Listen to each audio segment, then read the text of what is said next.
ठीक है बच्चे, तो स्टार्ट कर रहे हैं पहले चैप्टर के साथ, cell the unit of life.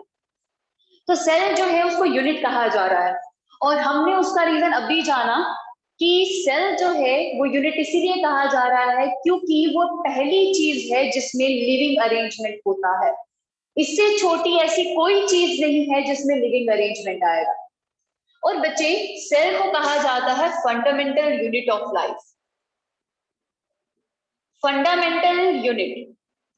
और फंडामेंटल यूनिट क्यों? क्योंकि बच्चे ये बॉडी का स्ट्रक्चर भी बनाता है और बॉडी ही का फंक्शन भी करता है, तो इसीलिए इसको स्ट्रक्चरल यूनिट। क्योंकि अगर सेल ना जुड़े ना तो बॉडी कभी टिश्यूज ना बना पाए, अगर टिश्यूज ना जुड़े तो ऑर्गन ना बन पाए, ऑर्गन ना हो तो ऑर्गन सिस्टम नहीं बनेगा, तो ऑर्गेनिज्म की कंसिडरेशन ही फेक है, मतलब वेग है सिस्टम। ठीक है, तो बच्चे सेल से ही सब चीजें स्टार्ट हो रही है। सेल जुड़ेगा तो आगे का ऑर्गेनाइजेशन होगा, उसके बाद सेल फंक्शन करेगा तो बॉडी का फंक्शन होगा, तो फंक्शनल यूनिट भी है। ठीक है, तो जितने भी एंजाइम्स आपकी बॉडी में है, जितने भी फंक्शन हो रहे हैं इंक्लूडिंग डाइजेशन, रेस्पिरेशन और अदर सॉर्ट ऑफ फंक्शन, वो सारे सेल्यूलर लेवल पे होते हैं। कोई भी आपकी बॉडी की एडिशनल चीज नहीं कर सकता। अब बोलो सर्कुलेशन तो बाहर हो रही है भाई, ठीक है, सर्कुलेशन बाहर हो रही है, डेफिनेटली बाहर हो रही है, लेकिन बच्चे सर्कुलेशन में ट्रांसपोर्टेशन किस चीज की कर रहे हो? गैसेस की। और गैसेस में चाहे कार्बन डाइऑक्साइड हो चाहे ऑक्सीजन हो, आरबीसी का इन्वॉल्वमेंट होता ही होता है ना। और प्लाज्मा क्या है? लिविंग एंटिटी है, उन सेल को जगह दे रहा है। ठीक है, तो बच्चे स्ट्रक्चरल और फंक्शनल यूनिट। ठीक है, अब बच्चे सबसे पहले बात करते हैं इसकी डिस्कवरी की, कि इसकी डिस्कवरी किसने करी। ठीक है, तो बच्चे अब ये सेल जो है इसकी डिस्कवरी का कंट्रीब्यूशन जो है वो जाता है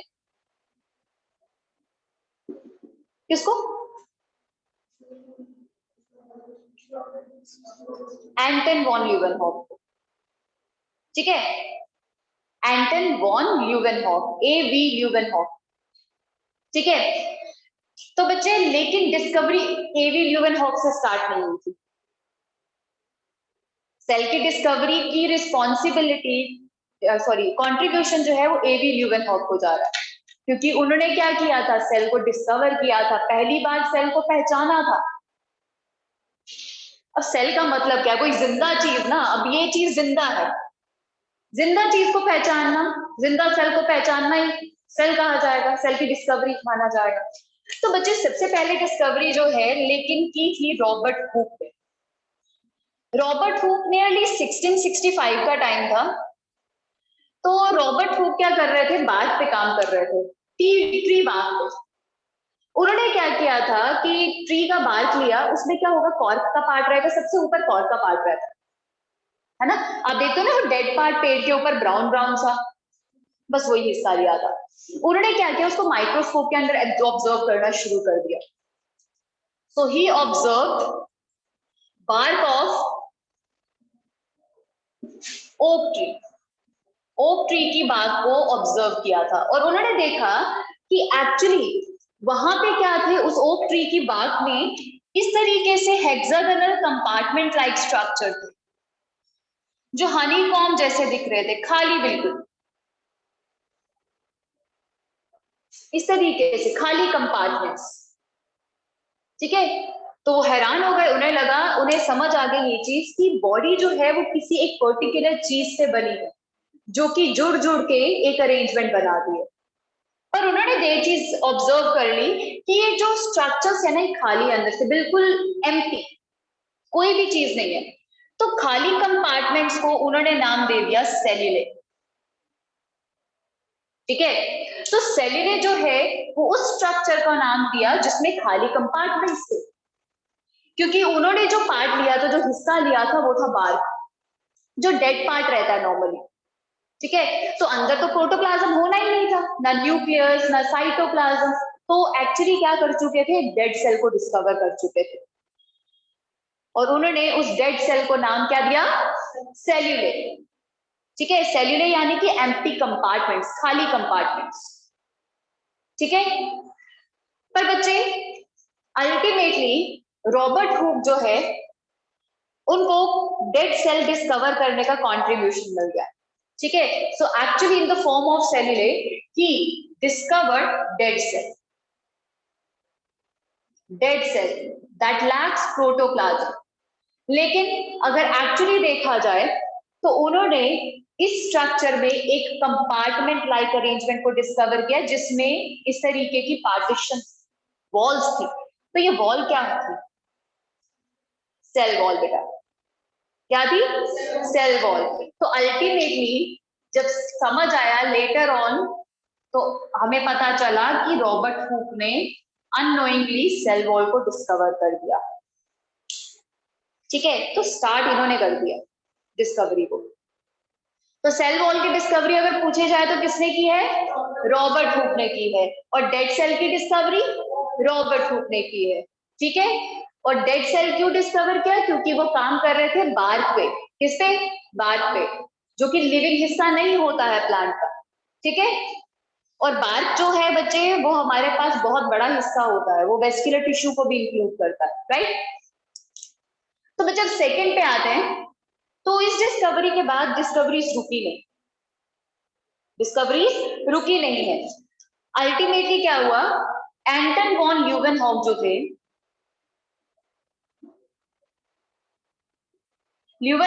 थे, उन्होंने क्या किया? 1674 के आसपास उन्होंने कुछ ऑब्जर्वेशन किया। एंटन वॉन ल्यूवेनहॉक की स्टोरी जो है वो डिफरेंट है। वो एक ऑर्गेनाइजेशन के साथ काम कर चुके थे लैब्स में। तो उसके बाद उन्होंने अपना बिजनेस खोलने का सोचा, ठीक है। बहुत बिजनेसेस खोले इंक्लूडिंग लेंस बिजनेस। तो जब वो लेंस पे काम कर रहे थे, एक दिन उनकी फिनिशिंग पे काम कर रहे थे, उन्होंने देखा कि उस लेंस से उन्हें ऐसी चीजें दिख रही है जो नॉर्मली नहीं दिख पा रही, ठीक है। तो वो चीजें जो थी वो बिल्कुल डिफरेंट थी एक नॉर्मल ऑब्जर्वेशन के अकॉर्डिंग। हमें कुछ नहीं दिख रहा है, लेकिन अगर हम लेंस यूज करेंगे तो कुछ चीजें बड़ी होकर दिखने शुरू हो जाती है। वही चीज इनके साथ है। तो एंटन वॉन ल्यूवेनहॉक जो थे वो बहुत ही ज्यादा स्मार्ट। उन्होंने क्या किया? जो चीजें दिख रही थी ना उनकी डायग्राम बनाना शुरू कर दी। हम क्या करते हैं? दिख रहा है तो दिख रहा है भाई, ठीक है ना, फिर क्या हो गया, सबको दिख रहा होगा। तो बच्चे उन्होंने ये नहीं किया। ही एक्चुअली ऑब्जर्व सम सेल्स जो कि उन्होंने ड्रॉ करना शुरू कर दिया। उन्होंने सेल को जब ड्रॉ किया ना, उन्होंने वो सारे सेल्स ड्रॉ किए अलग अलग तरीके से। और इसी ऑब्जर्वेशन के दौरान ना वो नियरली 500 अरेंजमेंट्स बना चुके थे, जो कि लेटर ऑन माइक्रोस्कोप कहे जाते हैं, ठीक है। तो उन्होंने लेंस को जोड़ जोड़ के उसकी मैग्निफिकेशन बढ़ा बढ़ा के कितनी लिविंग सेल्स डिस्कवर कर दिए, जिनमें जिसमें प्रोटिस्टा, स्पर्म सेल, आरबीसी और बैक्टीरिया। उनके डायग्राम बना के उन्होंने एक ऑर्गेनाइजेशन को दे दिया, that is royal society of London, जो कि काम करती थी एक साइंटिफिक लेवल पे। उन्होंने सोचा कि इसको ऐसा कुछ दिख रहा है, हम भी चेक करते हैं कि ऐसी चीजें हैं या नहीं। जब रिसर्च के दौरान चेक किया गया तो एक्चुअली वैसी चीजें एग्जिस्ट कर रही थी। और अल्टीमेटली पता चला कि इस दुनिया में वो चीजें होती हैं जो हमें, वो चीजें भी है जो हमें नॉर्मली नहीं दिखती, जिन्हें क्या कहा जाता है? सेल। सो इस तरीके से उन्होंने लिविंग सेल डिस्कवर किया 1674। Fine, now let's talk about the third one, Robert brown. Robert brown, तो बच्चे रॉबर्ट ब्राउन जो है उनके बारे में बात करें तो नियरली 1833 में इन्होंने फर्दर रिसर्च अपना आगे बढ़ाया और डिस्कवर किया न्यूक्लियस। तो न्यूक्लियस की डिस्कवरी रॉबर्ट ब्राउन के हाथ में।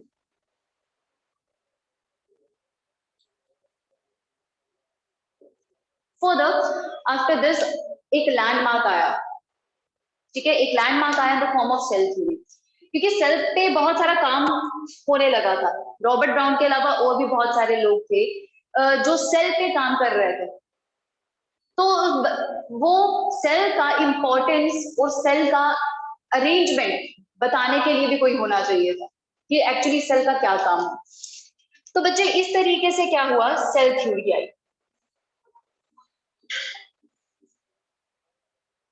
जिसने सेल की एक्चुअल इंपॉर्टेंस को बताया। ठीक है, so cell theory was given by Schwann and Schleiden, ठीक है, तो it was given by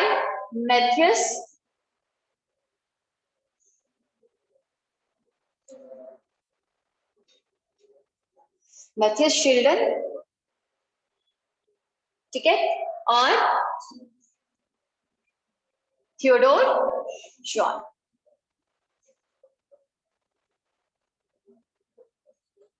Matthias Schleiden जो थे वो जर्मन थे, जर्मन बॉटनिस्ट थे, ठीक है, Schleiden was German botanist and Theodor Schwann जो थे वो जोलॉजिस्ट थे। तो एक्चुअली इन दोनों ने एक ही साल के टाइम स्पैन में डिस्कवरीज की थी। तो शॉन वाज ब्रिटिश जोलॉजिस्ट थे। तो बच्चे ये छोटी छोटी चीजें इग्नोर नहीं करनी, ठीक है, अगर हमें करेक्ट या इनकरेक्ट ऑप्शंस ढूंढने पड़ते हैं तो उसमें एक एक वर्ड का डिफरेंस होता है, ठीक है, इस क्वेश्चन में। तो 1838 में और 1839 में इन दोनों ने एक ही चीज को ऑब्जर्व किया। तो what they observe individually in plant cell and animal cell. Matthias Schleiden botanist थे, उन्होंने 1838 में देखा कि प्लांट जो है वो बना हुआ है कुछ बेसिक यूनिट से जिन्हें प्लांट सेल कहा जाता है, ठीक है, जो प्लांट सेल है, और वो प्लांट सेल जो है वो नियरली जितने भी तरह के सेल है, स्ट्रक्चर डिफरेंट हो, फंक्शन डिफरेंट हो, लेकिन उनका मेटाबॉलिज्म और मेटाबॉलिक एक्टिविटी सेम थी, काम करने का तरीका सेम था, सब प्रोटीन बनाएंगे, सब फूड स्टोर करेंगे, ठीक है, ट्रांसपोर्ट करेंगे, ये सब चीजें उन्होंने सेम देखी, ठीक है। So observe that plant and animal body, मैं जनरली लिख रही हूं, body made up of cells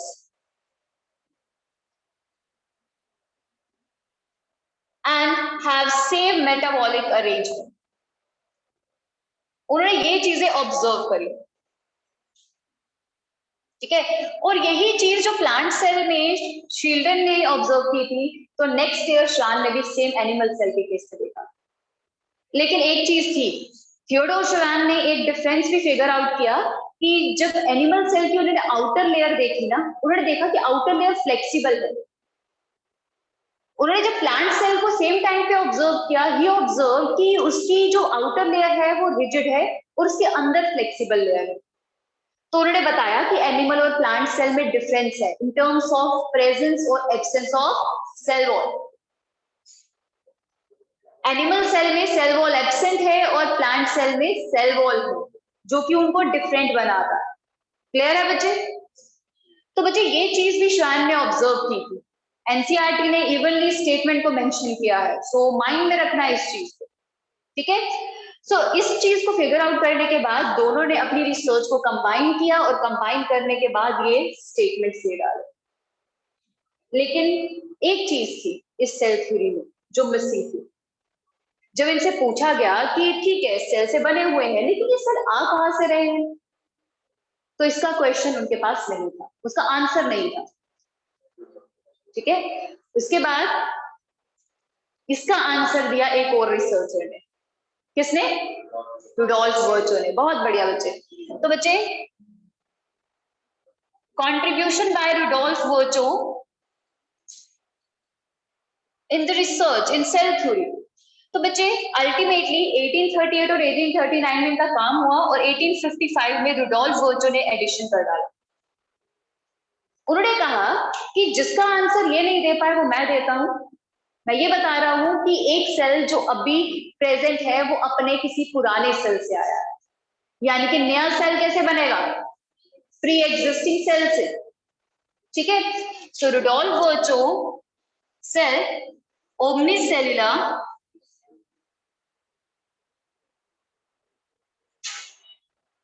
ई सेलुला, इसका मीनिंग ये था कि each and every cell arises from a pre existing cell, यानी कि जो पहले एग्जिस्ट कर रहा है उससे नया सेल बनेगा।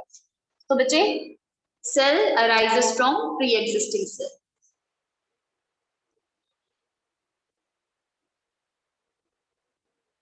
सेल ठीक है। सो ये था बच्चे डिस्कवरी एस्पेक्ट, ये थी वो चीजें जो सेल की डिस्कवरी से जुड़ी हुई। ठीक है, तो इसके बाद आते हैं सेल के कुछ बेसिक और कॉन्सेप्ट्स के साथ। तब तक लिख लेंगे बच्चे। तो सबसे पहले डिफरेंट शेप्स ऑफ सेल्स। तो डिस्कवरी के बाद अब हम कंसीडर करेंगे शेप्स ऑफ सेल को। अब वो चीज कंसीडर करना क्यों जरूरी है? तो शेप कंसीडर करना इसीलिए जरूरी है क्योंकि सेल की शेप जो है उसके फंक्शन के अकॉर्डिंग होती है मेनली। ठीक है, तो मेनली इसका अरेंजमेंट जो है वो पूरा फंक्शन के अकॉर्डिंग है। तो बच्चे सबसे पहले डिफरेंट शेप्स आपको देखने को मिलेगी। तो मैं एक इलोंगेटेड अरेंजमेंट बता देती हूँ। तो सबसे पहले एक इलोंगेटेड एंड टेपर्ड अरेंजमेंट।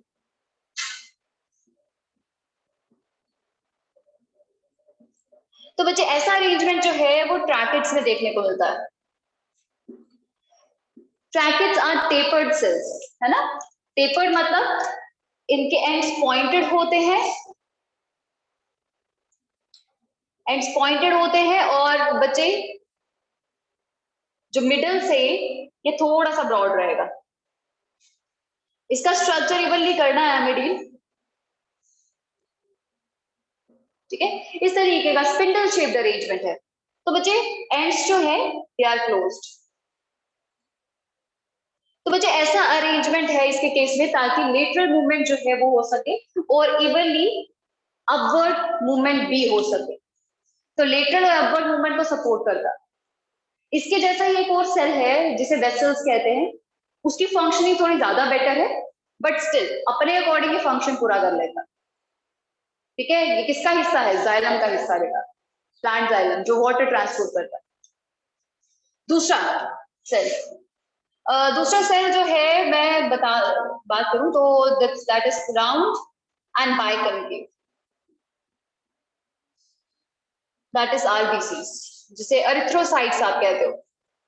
ठीक है, आरबीसीज यानी कि रेड ब्लड सेल्स, और इसे कॉपर सेल्स भी कह सकते हो, because this RBCs lack nucleus and organelles, तो जिसकी वजह से इसे कॉपर सेल कहा जा सकता है ना। आरबीसीज यानी कि रेड ब्लड सेल्स या रेड ब्लड कॉपर सेल्स, और कोई एक नाम एरिथ्रोसाइट्स। ठीक है, तो बच्चे सेल्स जो है अगर साइड से देखा जाए, नॉर्मली अगर इसको सरफेस व्यू लें तो हमें सरफेस व्यू में बीच में डिप्रेशन दिखता है और ये राउंड दिखेगा।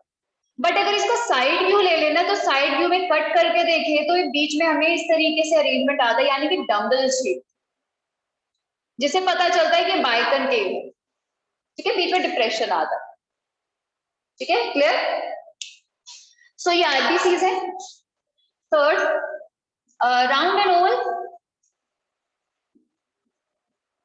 पॉलीगोनल भी कह सकते हो, पॉलीगोनल अरेंजमेंट भी रहता है। जो ये सेल्स बताने जा रही हूँ दैट इज मेसोफिल सेल्स। ठीक है, तो मेसोफिल सेल्स जो लीव्स का हिस्सा है जिसमें क्लोरोप्लास्ट होता है। तो mesophyll cells can be oval, can be round, can be polygonal, hexagonal, isodiametric, कैसा भी अरेंजमेंट रहता है। ठीक है, तो बच्चे राउंड एंड ओवल, उसके बाद elongated and slender. Elongated and slender यानी कि पतले से और elongated, columnar epithelium. Columnar epithelium जो है वो इलोंगेटेड सेल्स है, column like, that's why columnar name दिया गया है। तो बच्चे वो कॉलम लाइक सेल्स है दिस वे,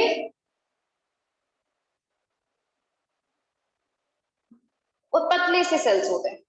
ठीक है, इलोंगेटेड एंड थिन। ठीक है, स्लेंडर। नेक्स्ट, इसके बाद हमारे पास नेक्स्ट है लॉन्ग एंड ब्रांच्ड, जिसमें आएगा न्यूरॉन सेल्स। ठीक है, न्यूरॉन्स का स्ट्रक्चर हम इवनली टिश्यूज में करने वाले हैं, तो इस तरीके का स्ट्रक्चर रहेगा। बहुत ही लंबे सेल्स होते हैं और ब्रांच्ड होते हैं बेटा। ठीक है, तो न्यूरॉन्स एंड अल्टीमेटली कुछ और सेल्स मैं मेंशन कर देती हूँ, लाइक स्टार शेप, यानी कि ऑस्टियोसाइट्स। बोन सेल्स के बारे में पढ़ा, तो bone cells are star shape. वो स्टार शेप्ड होते हैं लाइक दिस,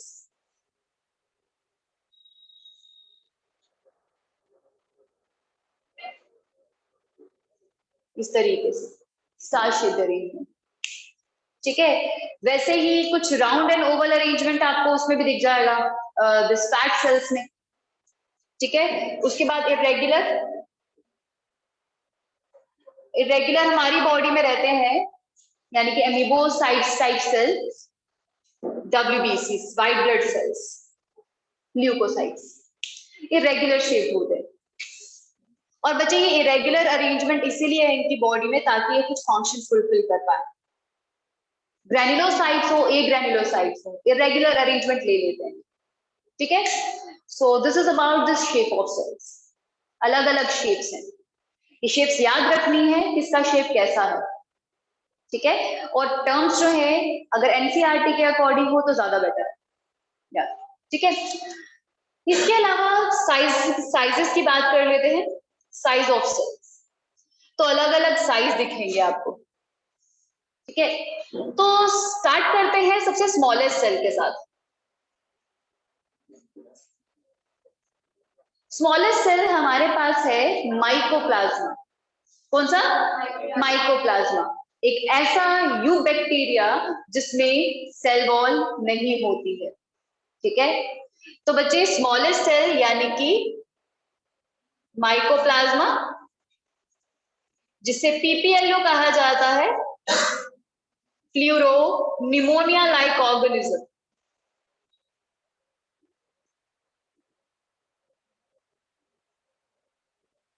यानी कि पीपीएलओ।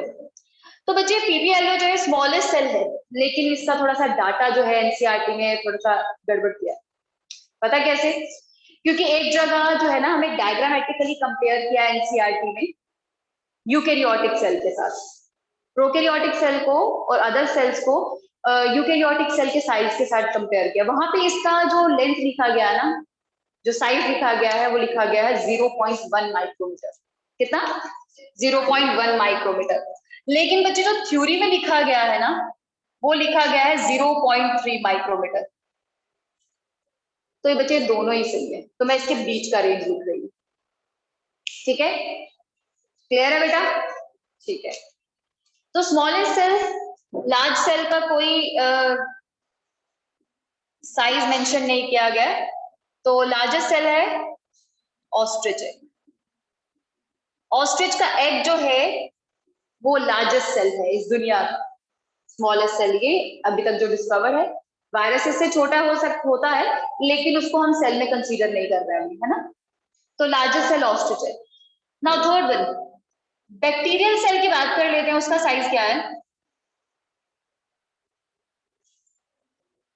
बैक्टीरियल सेल का साइज अगेन थोड़ा सा डिफरेंशियल अरेंजमेंट है जो लिखा गया है। तो बैक्टीरियल सेल में लिखा गया है कहीं जगह डायग्राम के साथ, इनफैक्ट 1 to 2 माइक्रोमीटर। ये डायग्राम के साथ लिखा गया है, जो सेम डायग्राम जहां पे ये अरेंजमेंट है, मैं भी आपको दिखा भी देती हूँ। और उसके बाद जहां पे थ्योरी में लिखा गया है वहां पे 3 to 5 लिखा गया। ये बैक्टीरियल सेल का अरेंजमेंट है। ठीक है, सो एक बार मैं आपको दिखा देती हूँ कि किस तरीके से लिखा गया है। ये सो यहाँ पे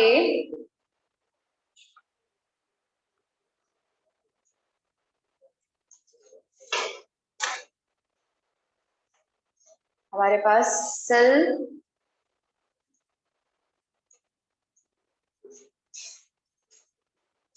बच्चे, ये है थ्योरी वाला पार्ट। ठीक है, ये थ्योरी वाला पार्ट है यहाँ पे। ठीक है, यहाँ पे लिखे गए हैं साइजेस मेनली। ठीक है, यहाँ पे पीपीएलओ का और यहाँ पे अदर।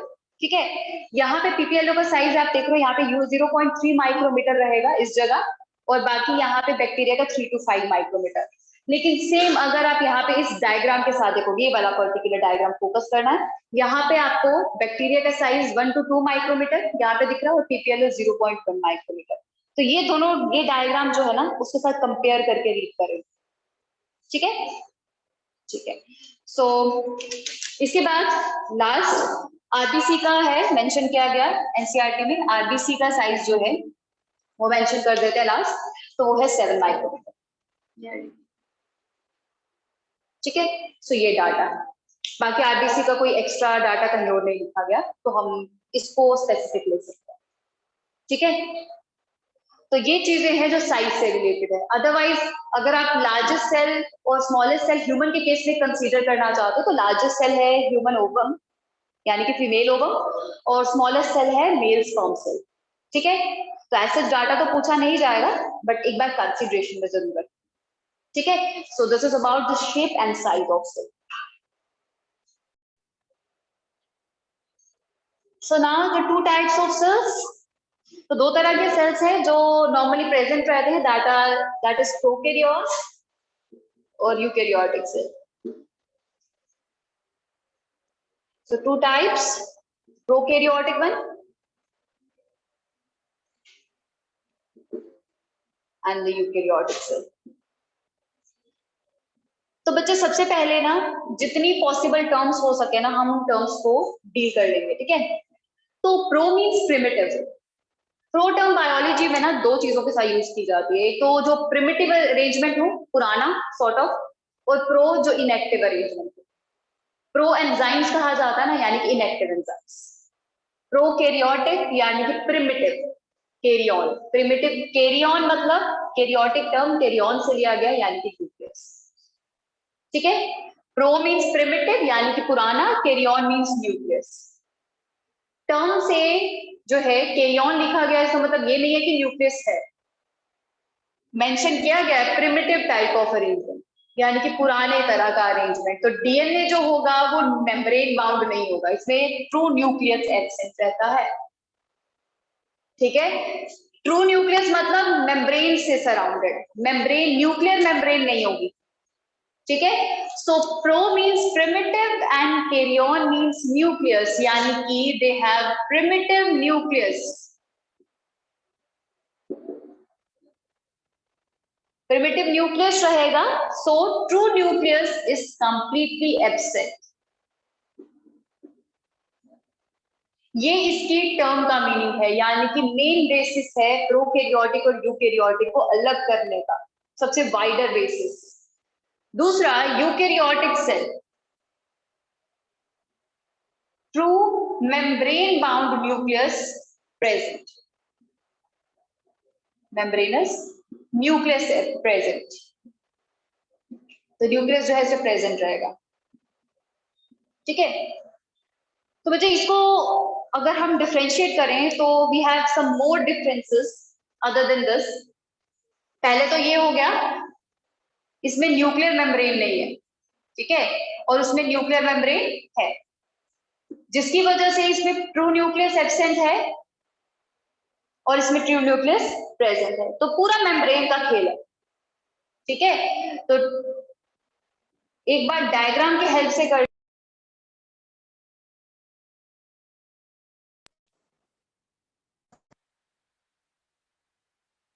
है, लेट्स से एक प्रोकैरियोटिक सेल है, तो प्रोकैरियोटिक सेल में क्या रहेगा, जो जेनेटिक मटेरियल है जिसे आप डीएनए या आरएनए कहते हो, मेनली हम डीएनए पे फोकस कर रहे हैं यहाँ पे, तो डीएनए जो है वो फ्रीली इधर ही प्रेजेंट रहेगा साइटोप्लाज्म में, इसके आसपास कोई न्यूक्लियस नहीं, कोई मेम्ब्रेन नहीं। अगर हम यूकैरियोट के केस में बात करें, if this is a cell, so it has membrane, इस तरीके से डबल मेम्ब्रेन रहती है मेनली, और उसके अंदर हमारे पास रहेगा जेनेटिक मटेरियल। ये सेम जेनेटिक मटेरियल यहाँ पे साइटोप्लाज्म में था, ये सेम जेनेटिक मटेरियल मेम्ब्रेन के अंदर। ठीक है, तो ये बहुत बड़ा डिफरेंस था। तो इसमें जो फ्री जेनेटिक मटेरियल है जो यहाँ पे फ्रीली साइटोप्लाज्म में प्रेजेंट है, इसे क्या कहा जाता है,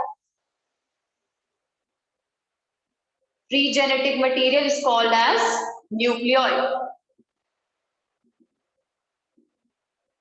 क्या कहा जाता है, nucleoid. Nucleoid is the genetic material, क्योंकि ये फ्रीली साइटोप्लाज्म में प्रेजेंट है। ठीक है, इसके आगे पीछे कोई मेम्ब्रेन नहीं है और इसके around nuclear membrane, genetic material के बाहर। ठीक है, सो बच्चे प्रोकैरियोटिक और यूकैरियोटिक में ये मेन डिफरेंस रहा, कुछ और डिफरेंसेस फिगर आउट करते हैं। तो अगर मैं प्रोकैरियोटिक सेल की बात करूं,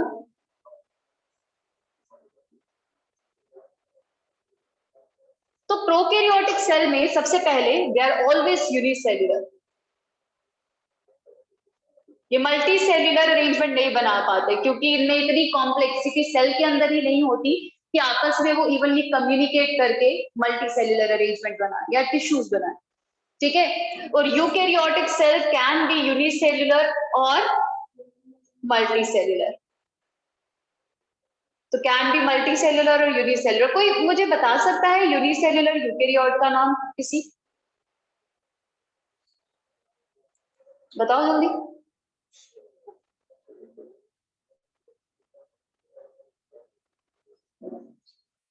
किंगडम प्रोटिस्टा।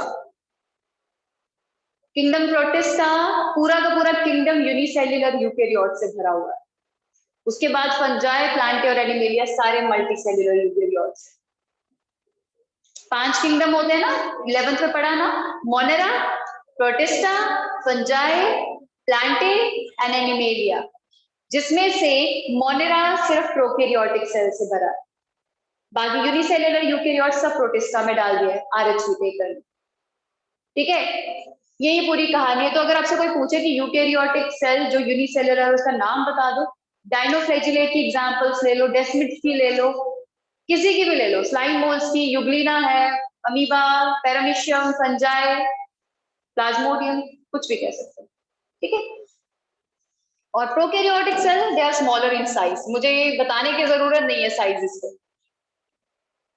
हमने hardly 3 to 5 micrometre last size पढ़ा, लेकिन आरबीसी का साइज जो है 7 माइक्रोमीटर, ठीक है।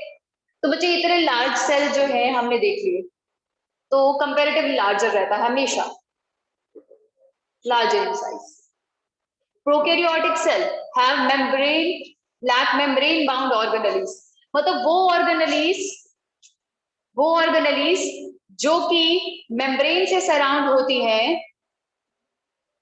वो इसमें नहीं रहेंगी। कोई नाम बता सकता है मेम्ब्रेन बाउंड ऑर्गेनेलीज का? Membrane bound mitochondria, endoplasmic reticulum, plastids, ठीक है। पर बच्चे यूकैरियोटिक सेल में मेम्ब्रेन बाउंड ऑर्गेनेलीज होती है, हाँ कुछ डिफरेंसेस रहते हैं प्लांट सेल और एनिमल सेल में, बट मेम्ब्रेन बाउंड ऑर्गेनेलीज रहेंगी, ठीक है। Now further, prokaryotic cell have 70S ribosomes, 70S for sedimentation coefficient, इसका यूनिट है स्वेडबर्ग्स यूनिट। तो सेडिमेंटेशन रेट के बेसिस पे राइबोसोम्स बताए गए हैं, ठीक है। तो 70S ribosomes, but eukaryotic cell have 70S in mitochondria and plastids. Plastid और माइटोकॉन्ड्रिया दो ऑर्गेनेलीज है जिसमें 70S राइबोसोम्स होंगे and 80S in cytoplasm. Cytoplasm या फिर आप लिख सकते हो एंडोप्लाज्मिक रेटिकुलम के ऊपर ही, जो रफ एंडोप्लाज्मिक रेटिकुलम बनाता है, ठीक है। तो बच्चे ये है कुछ basic differences, otherwise we have some more differences like inclusion body, ठीक है। पॉलीराइबोसोम्स का अरेंजमेंट वो रहना वो यूकैरियोटिक सेल में नहीं होता, मिसोसोम्स का होना जो बैक्टीरिया में रहता है वो यूकैरियोटिक सेल में नहीं होगा, ठीक है। सो वो बड़े बड़े डिफरेंसेस जो है वो हम इंडिविजुअल टॉपिक के साथ करेंगे, ठीक है। तो ये बेसिक डिफरेंसेस हैं जो कुछ याद रखने हैं आपको स्ट्रिक्टली, फाइन। तो ये है प्रोकैरियोटिक और यूकैरियोटिक। अब प्रोकैरियोटिक सेल सबसे पहले लेना है हमें, जिसमें हम सब डिटेल करेंगे जो कि नियरली मोनेरा से भी जुड़ा हो, ठीक है, वो भी करेंगे।